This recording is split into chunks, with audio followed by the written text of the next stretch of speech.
Bienvenidos a Fuera de Plano, un podcast de historias con historia.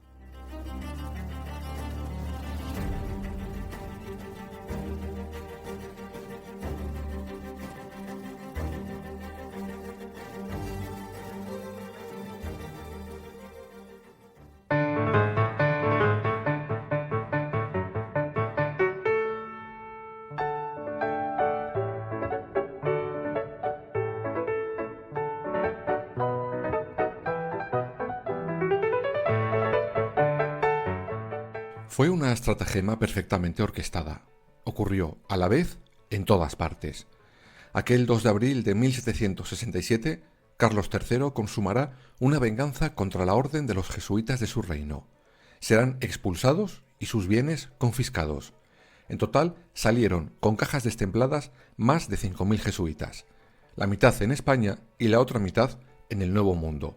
Hoy conocemos cómo y sobre todo las verdaderas razones de aquella expulsión.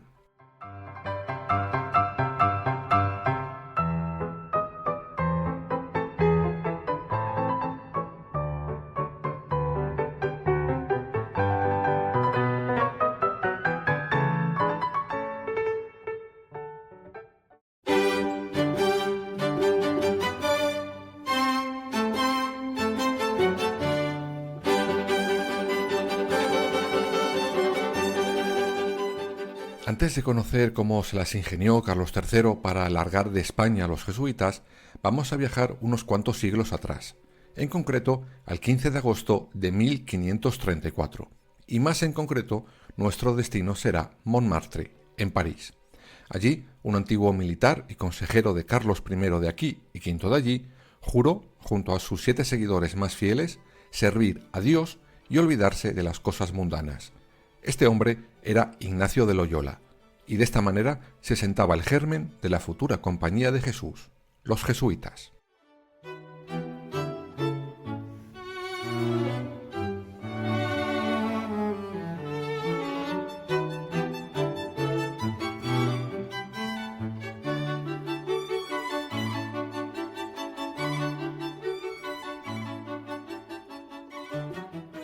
Todo se dirige en un primer momento a Jerusalén, pero debido a las guerras entre el Imperio Otomano y Venecia, tienen que cambiar de rumbo y se dirigen a Roma. Allí decidirán, tras muchas jornadas de debate, fundar propiamente dicho la Orden de los Jesuitas. Orden que será aprobada por el Papa de turno, Paulo III, el 27 de septiembre de 1540, con la bula Regimini Militantis Ecclesiae. Esta orden nueva nace en un contexto en el que la Iglesia cree necesario afianzar su posición frente al auge del protestantismo. Hasta el momento, las órdenes que tenía la Iglesia católica eran muy antiguas, basadas en Benito de Nursia, del siglo VI, por ejemplo, o de Francisco de Asís en el siglo XIII. En 1540, a pesar de lo que podamos pensar hoy, los jesuitas nacen como una orden moderna. Sí, lo estáis oyendo bien. Es una orden que califican al estilo renacentista de la época. Culta, ya en cierta medida, amante de la libertad en sus iniciativas, siempre y cuando todas fueran para alabar a Dios. No nos vayamos a pasar tampoco de modernos.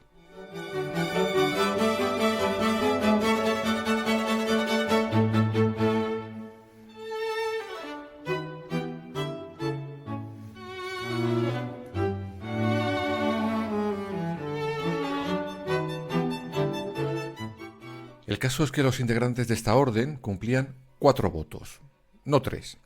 El de obediencia, pobreza y castidad. Y un extra, la total obediencia a la figura del Papa. Justo este 4.º voto será por el que muchos países de aquella convulsa Europa recelen desde el principio de esta nueva orden. Aún así, los jesuitas desarrollan un papel clave en hechos como la Contrarreforma, la evangelización forzosa del llamado Nuevo Mundo o del propio Concilio de Trento, que sentaría las bases de la nueva Iglesia católica frente al protestantismo. Pero no se limitaron a cultivar o defender la fe, no, controlaban más cositas.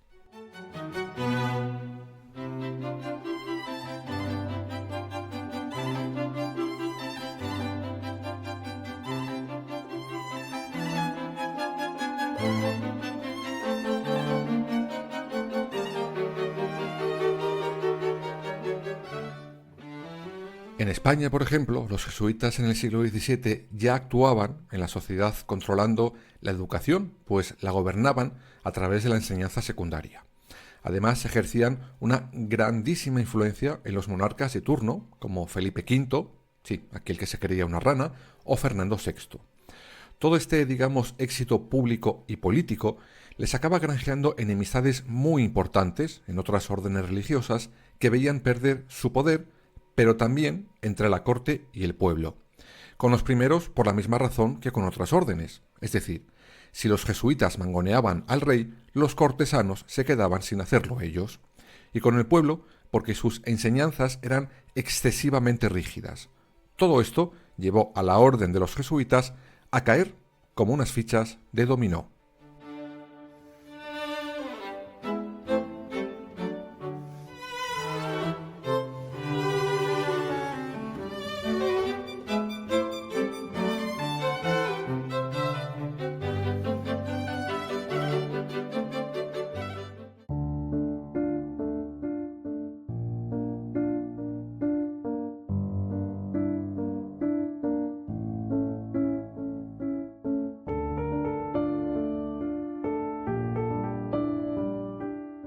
Allí, en 1759, el Reino de Portugal encerrará en un calabozo a 180 jesuitas en Lisboa y expulsa al resto de la orden bajo el delito de alentar un atentado contra el propio rey.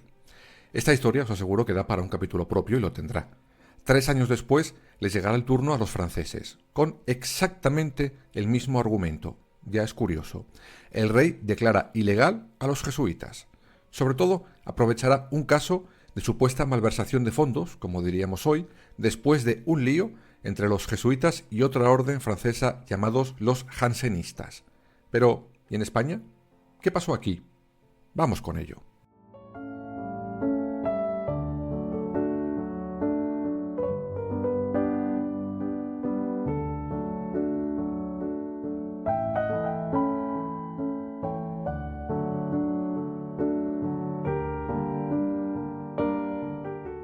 Aquí, en resumen, nuestro monarca, Carlos III, en aquel momento, usaría algo parecido a lo que ya habían hecho sus homólogos portugués y francés.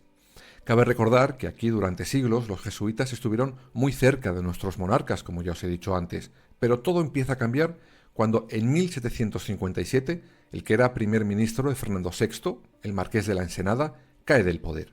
Él era muy amigo de los jesuitas, pero el nuevo, digamos, gobierno que llega es justo lo contrario. Tanto que una de las primeras medidas que toman es quitar del lado del rey a su confesor, un jesuita. Y ya llegamos, por fin, al momento de Carlos III, ese momento que aprovechó para alargar con viento fresco a los jesuitas de todos sus reinos. Ese momento no fue otro que el famoso motín de Esquilache.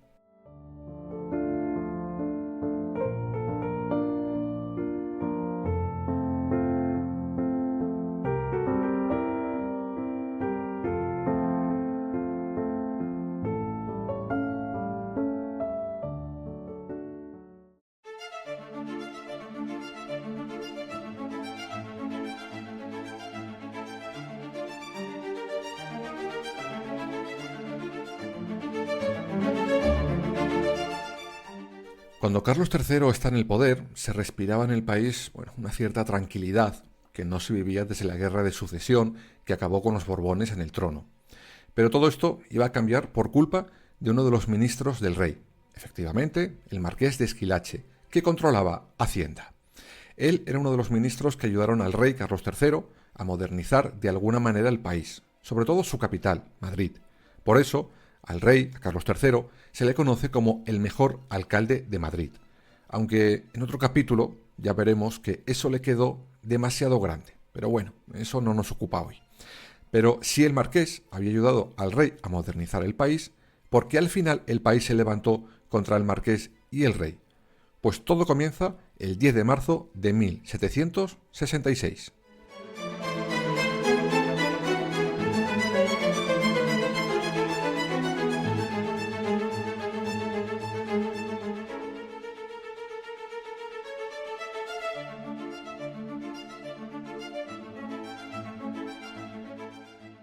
Ese día, el marqués de Esquilache firma un decreto por el que se prohibía a los hombres llevar capas largas y sombreros anchos y redondos. Los tendrían que cambiar por capas cortas y sombreros de 3 picos. Sí, como lo oís. Ese era el decreto que sublevó al pueblo. ¿Pero qué pretendía ese decreto? Pues básicamente, al recortar el largo de las capas, se evitaba que debajo de ellas la gente pudiera llevar armas. Pero cuando el decreto se firma y se publica, el pueblo de Madrid se niega a cumplirlo. Y en ese momento estalla un motín que pedía la cabeza del marqués de Esquilache, que terminará huyendo a refugiarse al propio Palacio Real. Pero ese motín no se quedó en Madrid, no. Se extendió como la pólvora, hacia, por ejemplo, Zaragoza, Alicante o Elche. En total, 36 municipios del país se rebelaron contra esa medida. Pero todo esto por un simple decreto que regulaba las capas y los sombreros. Pues a la historia ha pasado así, pero la realidad es que evidentemente no. No solo fue por eso.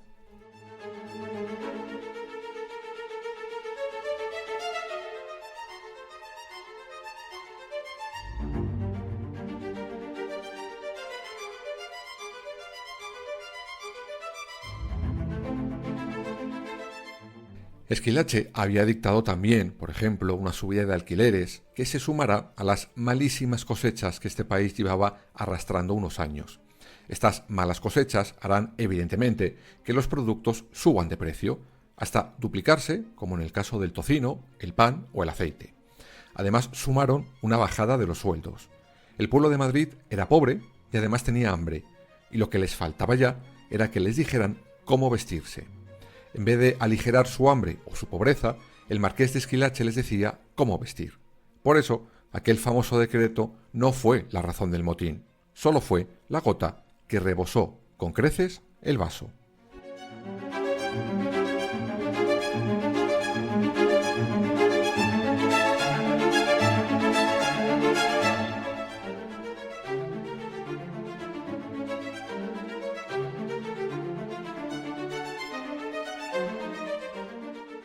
Finalmente, en la noche del 23 al 24 de marzo, miles de personas se manifestarán en la Plaza Mayor de Madrid, queman farolas, asaltan el palacio del marqués de Esquilache y piden su cabeza.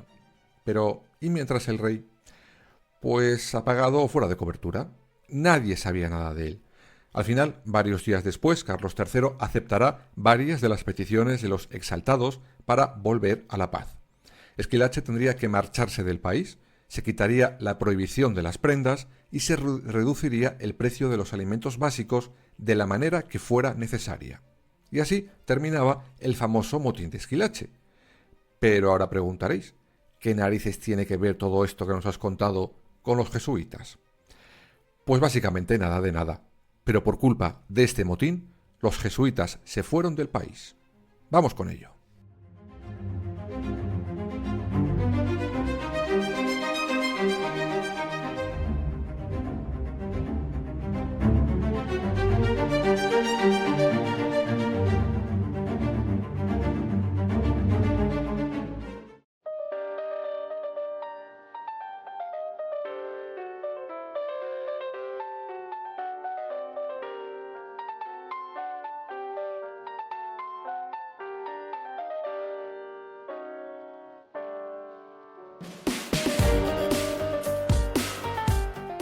Cuando el motín de Esquilache ha terminado y el rey Carlos III ya tiene cobertura, encarga una investigación de las causas y participantes.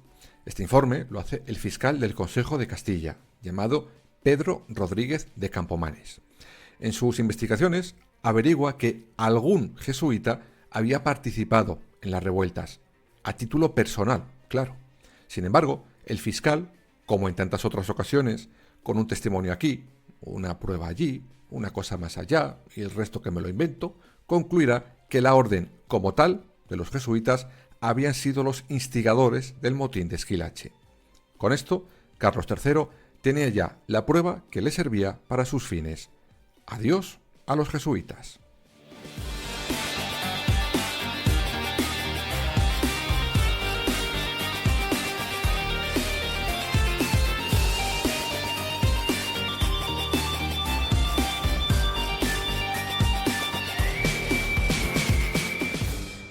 Y al amanecer de aquel 2 de abril de 1767, de manera simultánea y en el más absoluto de los secretos, las 146 casas de los jesuitas en España eran cercadas por los soldados reales. En ese momento se les va comunicando a todos la pragmática sanción que acababa de firmar Carlos III, por la que se les expulsaba para siempre del país. En ese mismo instante se les confiscan todos sus bienes. Se les permite hacer una pequeña maleta con sus efectos personales, pero por ejemplo no sus libros, y se les mantiene incomunicados. La verdad es que en aquella orden no se les deja clara una razón de peso, solo cosas ligeras y abstractas, y si no, juzgar vosotros mismos lo que decía Carlos III. Abro comillas. Por gravísimas causas relativas a la obligación en que me hallo constituido de mantener en subordinación, tranquilidad y justicia a mis pueblos y otras urgencias justas y necesarias que reservo en mi real ánimo. Cierro las comillas. Oye, y con las mismas, los jesuitas se fueron marchando.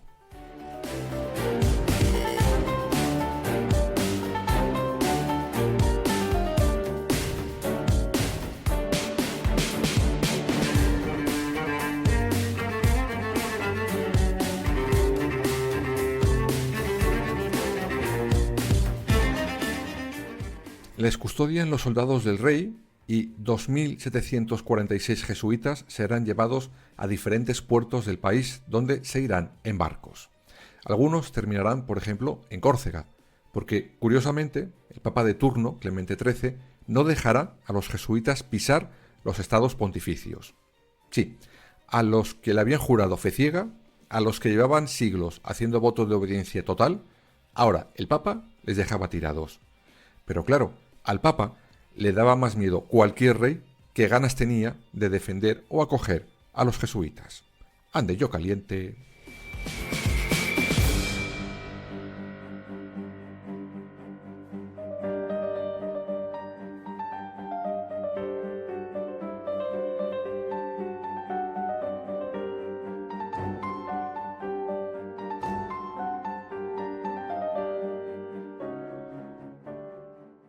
Será por fin otro papa, Clemente XIV, el que en su bula Dominicus ac Redemptor, el que suprima definitivamente la Compañía de Jesús y decreta la conversión de los jesuitas en miembros del clero secular. Eso sí, algunos se negaron a acatar esto y huirán a Prusia o al Imperio ruso, donde sus soberanos les darán cobijo y protección. Pero, ¿cuáles fueron de verdad las causas por las que los jesuitas salieron del país? Pues los historiadores dan muchas, no una sola. Por ejemplo, su cuestionable comportamiento en la evangelización del Nuevo Mundo, aunque la mayoría dan por válidas dos razones fundamentales. La primera era un aviso a navegantes, es decir, demostrar que la corona tenía más poder y privilegios que la Iglesia. Por muy católica que fuera la corona, era corona por encima de todo. Vamos, el triunfo del bando regalista que os contaba antes. Pero también la propia desamortización de los bienes de los jesuitas, ya que estos se los quedará Carlos III para usarlos a su antojo. Algunos se los cederá después a otras órdenes religiosas de las que era más afín y menos peligrosas para su propio poder.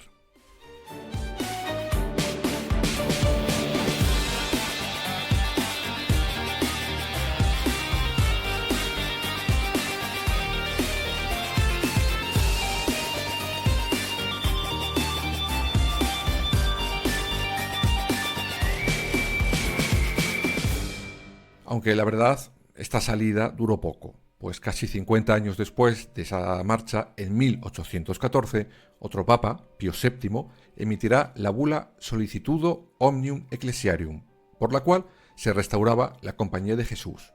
Y aquí en España volverán poco después gracias al nieto de nuestro protagonista de hoy. Sí, el infame Fernando VII dará la bienvenida a los que su abuelo echó, los jesuitas.